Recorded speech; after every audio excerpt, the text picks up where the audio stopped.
I'm my 10 jellyfish. Welcome back to Knives, I guess. And oh crap, I left my microwave in the oven again. But do me a favor and hit that like button, or I'm telling Mom. And for the last week, we've been carrying the Kaiser Bugai. So let's take a look at what we're holding, because it'll bother you if I don't. And you know I'm too kind to you. So first things first, and most importantly, the pocket clip is tip up, which is the Lord's carry. It is reversible. We have got the micarta right here. We got the thumb hole. Let's flick the hole. And we have got right under 3 inches of 154 cm steel, if memory serves correctly. So this is one, and again, this popped up on my radar as soon as the first video started showing up on YouTube, and I really wanted to get one. However, at the moment, I didn't have the money, and then it did what it do. All right, new shinies came out, got my attention, pulled me off of this, and it kept falling down the list of priorities until I finally got one. And I'm really happy I have this. So I had predicted at the beginning of the week that I was going to have a good week with this thing. It was going to carry well. It was going to do the things well. And for the most part, I was right. You know, this thing, it carried so well in the pocket. It carried so well in the pocket. You know, the only gripes that I have with this thing, a couple of them are kind of small. So the biggest, most noticeable gripe is the clearancing around the thumb hole right here is not the best at all. Like, for flicking off of the thumb hole, you know, it's not too bad. It's not great. It's a little bit too far back. For reverse flicking, also, you really got to work your finger down in there to get it. So that's where more clearance right here and a bit more generous of a thumb hole would have been good. The inside of the thumb hole is very crowned over, a little bit too much. Little too much to make it, you know, reliable and easy to get in here and flick this thing. There have been a lot of times where I tried to flick it and my fingy slipped out, so you really got to work yourself down in there to get it. If you carry it for a while and you practice with it, not really that big of a deal. You can get used to it. I got used to it. I did sit there flicking it open and closed a lot, and one thing that I really appreciate is the drop shut on this is reasonably nice. Not the most drop shutty in the planet, but still drop shutty enough that I'm not mad at it. The biggest gripe, however, was the pocket clip started coming loose. The pocket clip started coming loose, and I'm glad I caught it when I did. You know, the pocket clip is already like a high medium strength, about a 7, maybe 8 out of 10. It gave me no issues getting over the hem of the pocket. However, it did start loosening up. And thankfully, I had the presence of mind to put a T6 and T8 driver in my bag that I carry to work with me, just in case of things like this. You know, I've had pocket clips get bent out of shape. I've had them loosen up. I'm able to fix that on the fly at work. So I'm glad I had that with me. You know, and it's disappointing, but sometimes it happens. I've had it happen before. It's not the end of the world. If I didn't have that driver on me, however, like in the past when I haven't had one, I would have been quite upset. Quite upset, and possibly that would have been a lost pocket clip. And I will say, I had fun making these the other day. This is one of my resin castings, and I put this bead on here, which doesn't necessarily match the colors. It's just something nice to look at. The factory edge. The factory edge was okay. The factory edge was pretty okay. Not the best factory edge we've seen, especially after pushing it through a few pieces of cardboard. It wasn't the happiest in the world about going through the cardboard. We've seen stuff like that before, but not the end of the world. It did okay enough. The plastic wrap on the pallets, it did okay. Not the best, but okay.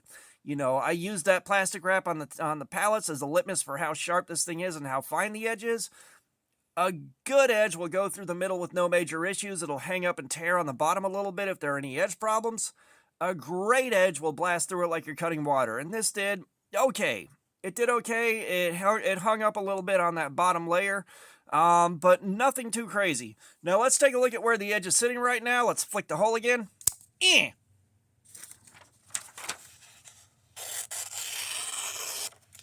Yeah, definitely not the cleanest cut. I'm going to guess mid to high 200s on that. Let's crack out the electronic edge tester. And this was kindly provided by you guys.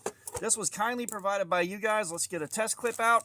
We'll take a couple of samples just to kind of show you where the edge is sitting. And of course, the way this thing works is it measures the number of grams of force it takes to cut through. Let's get the one that's open. Let's get the one I've opened. Man, everything's around here is a mess. But the way this thing works is it measures the number of grams of force it takes to cut through the wire on this calibrated test clip. Many of you know this, but for the new faces. And again, kindly provided by you guys through channel memberships, super chat donations, what have you. I will always be grateful for the support.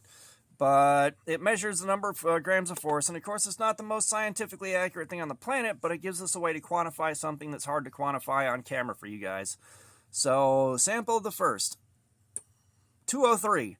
That's not too bad. Like, I was trying to push that slow, and it popped right through at 203. That's not terrible. That's not terrible. Let's test one a little farther back.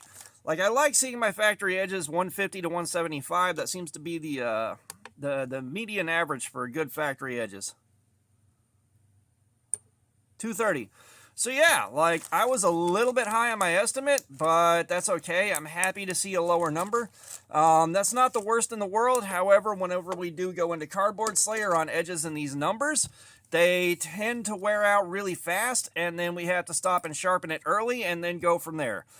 You know, and the factory edge wearing out fast, it's not the end of the world. I don't like seeing it, but, you know, that's coming from the perspective of someone that once upon a time didn't know how to sharpen and didn't have good sharpening equipment. You know, the way I was sharpening knives was getting a bench grinder with the gray stone, zipping it on there. Sometimes I had a white stone that was finer but softer. Zip it across there and drag it through a 2x4 a couple of times to strop it out. That wasn't great. So that factory edge at that point in time was very important to me, especially the durability of the factory edge and how it held up. I have even sharpened knives with a file and one of the gray pumice stones that comes with the $5 survival knives from the flea market.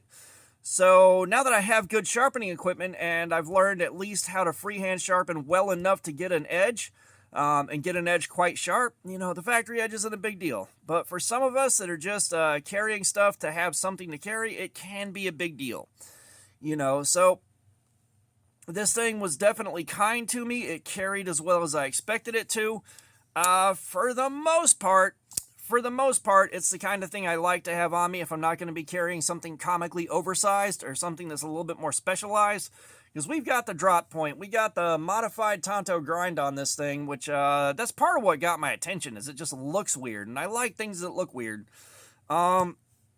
You know, if I were to have sharpened this thing and carried that, I probably would have been a lot happier with it. And this is the kind of thing where if I wasn't doing a channel and I wasn't swapping knives out every week for you guys to show you some cool stuff, this thing would have seen a ton of pocket time after I sharpened it up. Even with the thumb hole being what it is, you know, I've had time to get used to it. And it's not that big of a deal now.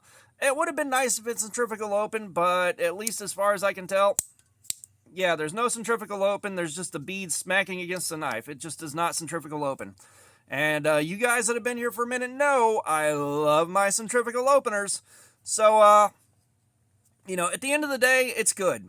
It's not the greatest thing in the world. It's not the greatest knife I've ever carried, but it's a good solid workhorse. If you can find one on sale and you really like the way it looks, and you don't mind potentially sharpening it pretty soon after you get it, yeah, it's really, really solid. You know, you'll have to keep an eye on your pocket clip.